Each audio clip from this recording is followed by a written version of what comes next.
16. desember. Nú komin 16. desember og enn halda bræðurnir áfram að koma til byggða og gefa í skóinn. Sá 5. komin og eftir göngutúr næturinnar hann orðinn þreyttur í löppunum og ákveður því að taka strætó.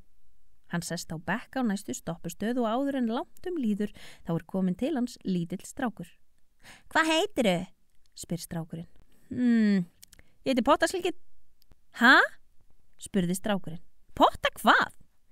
Pottaslíkinn, svarar hann aftur. Bíddu, veist ekki hvað þú heitir? Jú, auðvitað. Nei, eiginlega ekki. Sumir kalla mig Pottasleiki og aðrir kalla mig Pottaskefil. Ég var að vona að þú myndi bara heyra potta og heyra svo sjálfur það sem þú ert vanur að kalla mig. Annarkvort sleikir eða skefil. Ég held bara að ég kalli þig Pottaskelving, sagði strákurinn og hljóp hlæjandi í burtu. Æ, það nú ekki fallegt að uppnefna. Hvorki jólasveinan í aðra. Potti, eins og við skulum kalla hann, kíkir á tímatöfluna.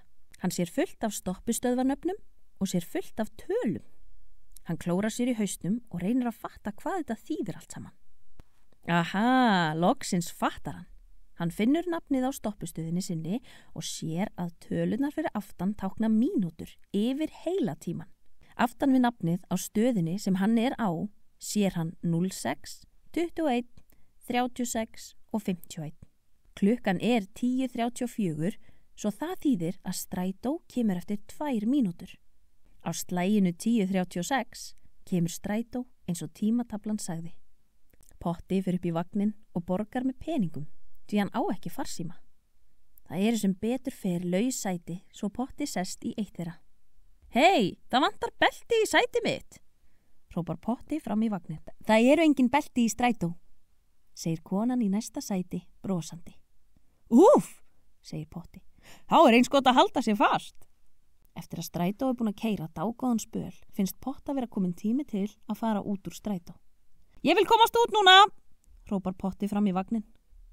Íttu bara á takkan, segir brosandi konan við hliðina á honum. Þá stoppar hann fyrir þig á næstu stoppustöð.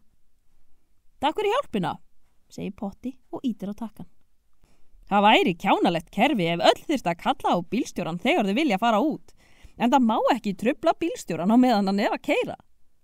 Strætó stoppaði á næstu stöð og Potti fór út úr vagninum og brosti til hjálplegu konunar.